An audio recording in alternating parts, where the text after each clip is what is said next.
All right, today I'm going to show you how to do a backsplash in a kitchen. This is going to be a subway tile backsplash, looking like that. I've got some 3x6 tiles. Wall is all ready with some fresh sheetrock. As long as your wall is nice and flat and good, you don't have to necessarily have new sheetrock. I've also got these extension boxes on the outlets to make sure that everything with the wires is covered up. And I'm going to be putting it on the wall with this tile adhesive mastic. I've got a 2-inch notch margin trowel and 1/8 inch spacers. Cutting the tile with my tile saw. With a tile blade, you could also use a grinder with a tile blade, a diamond tile blade. And so let's get some of this stuff on the wall, covering more than enough for one tile so that everything lays on there nice and flat. And the nice thing is I'm going on top of this granite, which is already level and flat and straight and makes it really easy. Just going to use a spacer to get the spacing right. Don't really have to leave it in there for this first row. Plumb line and a cut right there. Mine worked out to pretty much a half, and I'm getting another half to start my next course.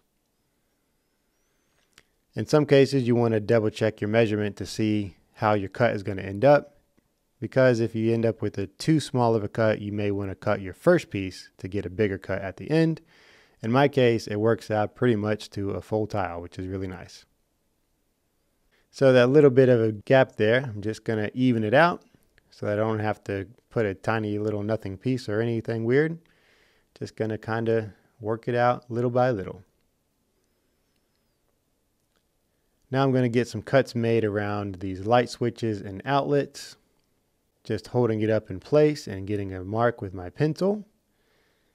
And then to get it notched out, just do a series of cuts all through there, down to your bottom line. And then those little pieces are just going to break right off. And then you can kind of go back and clean it up as needed, giving it a little wiggle left and right with your saw, and it'll be no problem.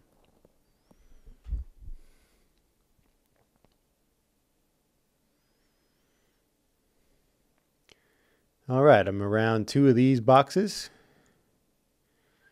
You definitely want to make sure you do it relatively tight so that everything sits well, and make sure your tiles are pushed up against the wall nice and flat so everything sits flush.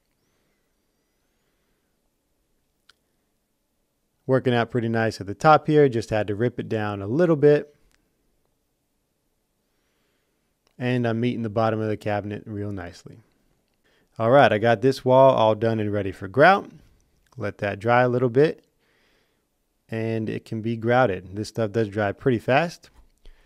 I've got some caulk here on the edge. There are some metal edges that you can use, and they go under the tile and have a side that sticks on the side of the tile. But sometimes caulking it does the job just fine and is real easy. Here's the grout that I like to use. It's technically a grout substitute.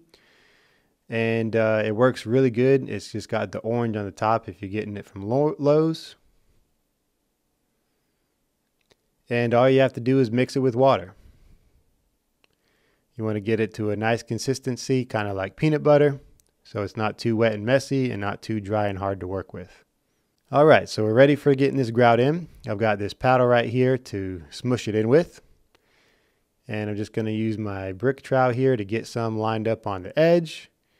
And just smush it in there, pushing it in nice and tight, and then wiping off the excess with my paddle. So you want to keep track of it as it dries to make sure it doesn't get too dry on you, about 15 minutes or so. And then go over it with a sponge, cleaning off all the excess. Then about a 15-minute later, you can do it again when it dries a little more.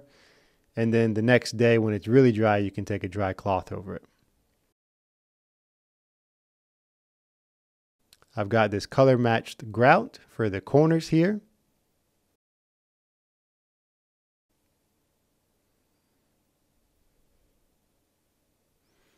And on the bottom, I just used the white silicone.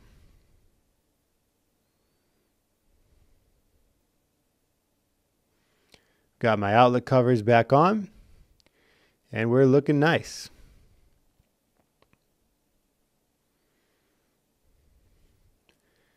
And any leftover grout, just keep wiping it off as it dries,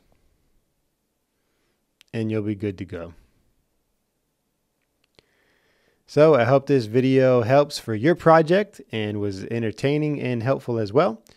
And don't forget to check out my channel for other cool videos about how to do other cool things and maybe get some inspiration for some other projects that you want to do. That's how I do it, and that's how you can do it. Be blessed.